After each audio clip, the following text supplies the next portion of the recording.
Ibinasura naman ng Sandigan Bayan 2nd Division ang motion ng kampo ni Senator Jinggoy Estrada, kabilang dito ang motion to quash and dismiss ang mga kinahaharap niyang graft case kaugnay sa flood control scandal. Mula sa Sandigan Bayan, nakatutok si Eugene Fernandez.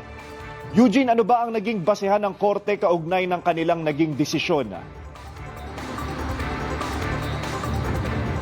Yes, tama nga Gabano na kakatapos lang itong naging hearing kaugnay sa graft case dito sa Sandigan Bayan 2nd Division ni Senator Jinggoy Estrada. Kasama niya dito si dating DPWH Secretary Manuel Bonoan, kung saan mas kinatigan nga ng korte ang pahayag ng prosekusyon na valid itong mga impormasyon sa ebidensyang nakalapat dito nga sa reklamong graft laban sa dalawang opisyal. Para sa ibang kaso, nireset ng Sandigan Bayan 5th Division ang arraignment ni Senator Jinggoy Estrada at dating DPWH Secretary Manuel Bonoan sa June 30 para sa kanilang kinahaharap na graft and plunder case kaugnay ng flood control scandal. Di kasi ito natuloy ngayong araw dahil sa pending motion to quash o motion para ibasura ang kaso ni Estrada at Bonoan. Kailangan muna ito ngayon sa motion ni Estrada bago mabigyan ng resulta ng korte. Samantala, winidraw na ng kampo ni Estrada ang kanilang motion to fix bail na kumukwestiyon sa katibayan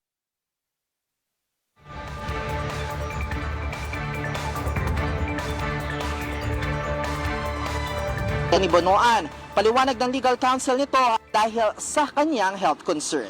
Matatandaan nung isang gabi ay dinala si Bonoan sa isang private hospital dahil sa mataas na blood pressure at elevated heart enzyme. Nagpasa rin naman ng motion to quash ang kampo ni Bonoan kung saan 10 araw ang prosekusyon para sagutin ito. Bagamat di natuloy ang arraignment ng dalawa, natuloy naman yung sa 3 DPWH engineers kung saan kanilang dininay ang paratang sa kanila. Nito namang hapon, ito ngayon tinutukoy natin kanina, Gabano, humarap si Estrada sa trial para sa kanyang graft case sa 2nd Division ng Sandigan Bayan, kung saan pinayagan ng hiling itong umattend via video conferencing. Pinag-usapan ng omnibus motion to quash ng kampo ni Estrada, kung saan kinigit nga nila na di fully established ng prosecutors ang alegasyon sa senador at kinukwestiyon ang mga ebidensya ng prosekusyon.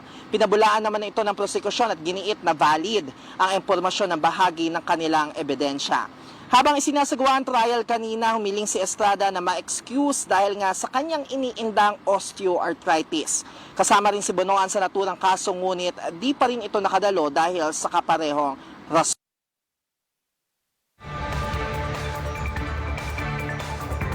Dito sa kanyang graft case dito sa 2nd Division ng Sandigan Bayan, pero hindi siya nagbigay ng kanyang plea kaugnay nga nitong kaso. Samantala, ang korte naman ay inischedule ang pre-trial sa July 2. Gab.